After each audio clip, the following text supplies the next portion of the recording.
FIFA world cup 2026 শেষ হতে না হতেই দেখবেন গ্রেটার ইসরায়েল তৈরি করা দখল করার যে প্ল্যান, এটা অর্ধেকটা পরিমাণে বাস্তবায়িত হয়ে যাবে। এবং প্রতিবার এই ওয়ার্ল্ড কাপ তৈরি করার আয়োজন করার পিছনে যে শুধুমাত্র সকলে খেলবে, বিনোদন পাবে, আনন্দিত হবে, এতটুকুই নয়, এর পিছনে বড় একটি প্ল্যানই হচ্ছে মুসলিমদের কিভাবে দাবিয়ে আনা যায়। মানে বিষয়টা এরকম যে সুচ হয়ে ঢুকবে এবং হাল হয়ে বেরিয়ে যাবে। এই ওয়ার্ল্ড কাপ এরকম ভাবেই কাজ করছে পুরা মুসলিম বিশ্বের উপর, মুসলিম উম্মার উপরে এভাবে হুমকি হয়ে দাঁড়িয়েছে। আচ্ছা, এই সমস্ত বিষয়গুলো বোঝার আগে আপনাকে সর্বপ্রথম বুঝতে হবে যে গ্রেটার ইসরায়েল মূলত কি। একটি উদাহরণ দিলে সব থেকে ভালো হয় এবং সবার আগে বুঝে যাবেন যে আমাদের প্রতিবেশী দেশ তারা চায় অখণ্ড ভারত তৈরি করতে। ঠিক তেমনিভাবে ইহুদিদের মধ্যে তারা গ্রেটার ইসরায়েল তৈরি করবে এবং যার ফলশ্রুতিতে সেটার মাধ্যমে তারা পুরো বিশ্ব নিয়ন্ত্রণ করবে, শাসন করবে। আচ্ছা, আপনাকে যদি বলি যে গ্রেটার ইসরায়েলের সীমানা অর্থাৎ এরিয়াটা কতখানি, তাহলে আপনার বিষয়টা আরো পরিষ্কার হবে। এর সীমানা হচ্ছে নীল নদ থেকে ইউফ্রেটিস পর্যন্ত। এবার এই সীমানার ভিতরে কোন কোন দেশ রয়েছে? বর্তমানের ইসরায়েল প্রথমত, এবং ফিলিস্তিন, লেবানন, তারপরে সিরিয়া, জর্ডান, মিশর, এই সমস্ত দেশ এই সীমানার ভিতরে রয়েছে। আচ্ছা, এবার যদি আপনি দেখেন যে বিগত অনেক বছর ধরেই ফিলিস্তিনের উপর হামলা চলছে, লেবাননের উপরে ওই সূত্র গেছে হামলা চলছে। বাট এই হামলার ফলে কিন্তু গ্রেটার ইসরায়েলের পথ ধীরে ধীরে ধীরে ধীরে ওপেন হয়ে যাচ্ছে। আচ্ছা, গেল। এর পরবর্তীতে দেখেন কিভাবে ফুটবল বিশ্ব, মানে প্রতিবার যে ফিফা ওয়ার্ল্ড কাপ চালু হয়, এটা কিভাবে এই জিনিসটাকে শেল্টার করে রাখছে। আচ্ছা, মনে করেন এটা হচ্ছে একটি দেশ, এবং এই দেশে একটি খুবই ভয়াবহ বা খুবই বড় কোনো কাণ্ড ঘটেছে, এবং বিশ্বের যত মিডিয়া আছে, যত সোশ্যাল মিডিয়া আছে, যত যাই আছে, অর্থাৎ সোশ্যাল নেটওয়ার্ক, এই সমস্ত সোশ্যাল নেটওয়ার্কগুলো এই এই দেশের উপরে ফোকাস করে রয়েছে, এই দেশের উপরে। এবার যদি এর পার্শ্ববর্তী এই দেশটা, এখানে এর পার্শ্ববর্তী আরেকটি দেশে যে আরেকটি ঘটনা ঘটেছে, ঠিক যখন এই দেশটায় সমস্ত কিছু ফোকাস করে রয়েছে, তখন এই দেশটা একটি ঘটনা ঘটেছে।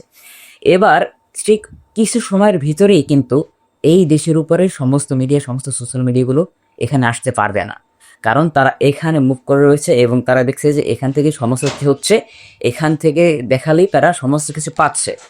ঠিক এই জিনিসটাই মূলত ঘটে চলেছে, মূলত হচ্ছে প্রতিনিয়ত ফিফা ওয়ার্ল্ড কাপগুলোতে। এখন কিভাবে হচ্ছে? প্রথমত দেখুন যে প্রত্যেকটা নিউজ, প্রত্যেকটা মিডিয়া প্রমোট করছে ফিফা ওয়ার্ল্ড কাপে। প্রমাণস্বরূপ আপনি ফেসবুকে যদি ঢোকেন, যে ফেসবুকের ইন্ট্রোতেই দেখানো হচ্ছে যে ফুটবল বিশ্বর একটি প্রতিচ্ছবি। আচ্ছা, তো এবার দেখেন যে সমস্ত বিশ্বের মিডিয়াগুলো ফিফা ওয়ার্ল্ড কাপের দিকে ঝুঁকে রয়েছে। সমস্ত খবরগুলো, বা আপনি ফেসবুকে যদি ঢোকেন আর রিলস যদি দেখেন, সেখানে দেখবেন প্রত্যেকটা পর ফুটবলের নিউজ এবং ফুটবলের নিউজ আসতে আছে। এর ফলশ্রুতিতে প্রত্যেকটা মানুষের ব্রেন, প্রত্যেকটা দেশের মাইন্ড ওই ফুটবলের ভিতরেই আটকে রয়েছে, সমস্ত দেশগুলো, যার ফলশ্রুতিতে তারা বাইরে বেরোতে পারছে না।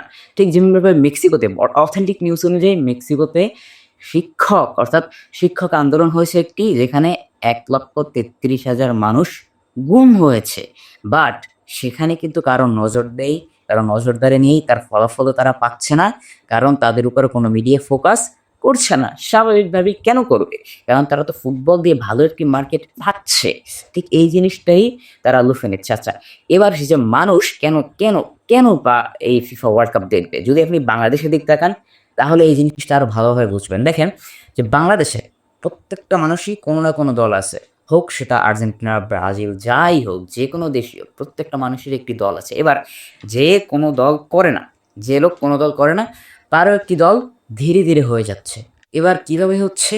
যে আমি খেলা দেখতে বসলাম, এবার যে দল, যে মানে আমার যে যারা বসছে আমার সাথে, তারা বলছে যে যে দল জিতবে তুমি সে দলই করবা, তোমার দল সেটাই। অর্থাৎ মজার ছলে হলেও যে প্রত্যেকটা মানুষই যে কোনো না যে কোনো দলের সাথে কানেক্টেড, সে একটি দল সাপোর্ট করছে। ঠিক এইভাবেই প্রত্যেকটি মানুষ একটি দল করছে। ঠিক তার ফলশ্রুতিতে প্রত্যেকটি মানুষ খেলার প্রতি আগ্রহীত হচ্ছে, দেখছে খেলা, এবং যার ফলশ্রুতিতে ধীরে ধীরে গ্রেটার ইসরায়েল ওপেন হয়ে যাচ্ছে। অর্থাৎ গ্রেটার ইসরায়েল হওয়ার যে দরজা, হওয়ার যে পথ, এটা খুলে যাচ্ছে। আচ্ছা, যে প্রত্যেকটা মানুষ একটি দল করছে, এই বিষয়টা এরকমের যে মনে করুন আমি একটি প্রোডাক্ট ক্রয় করব। এখন আমাকে একটি পেজ ধরিয়ে দিল যে তুমি এখান থেকেই নিতে হবে। হোক তুমি এই প্রোডাক্টটি নাও অথবা এই প্রোডাক্টটি নাও, তোমার এই যে পেজ, এই পেজ থেকে নিতে হবে, তুমি এখান থেকে নাও, এটা নাও, এটা নাও, এটা নাও, যেটাই নাও। মানে প্রত্যেকটা মানুষকেই এইটা ঢুকিয়ে দেওয়া হচ্ছে যে হ্যাঁ, তোমাকে দেখতেই হবে। এবং এখানে বড় একটি এজেন্ট হিসেবে কাজ করছে সোশ্যাল মিডিয়া এগুলো, কারণ প্রত্যেকটা সোশ্যাল মিডিয়ায় মার্কেটিং করে দিচ্ছে এই খেলাটির, যার ফলশ্রুতিতে সবাই এই ফুটবল খেলা দেখছে, যার ফলশ্রুতিতে গ্রেটার ইসরায়েল হওয়ার যে প্রবেশদ্বার, সেই প্রবেশদ্বারটি আস্তে আস্তে প্রশস্ত হয়ে যাচ্ছে। তারা সেই পথে ধীরে ধীরে এগিয়ে যাচ্ছে এবং যার একটা ফলশ্রুতিতে মুসলিম উম্মাহ ধীরে ধীরে পতনের দিকে চলে যাচ্ছে আরও।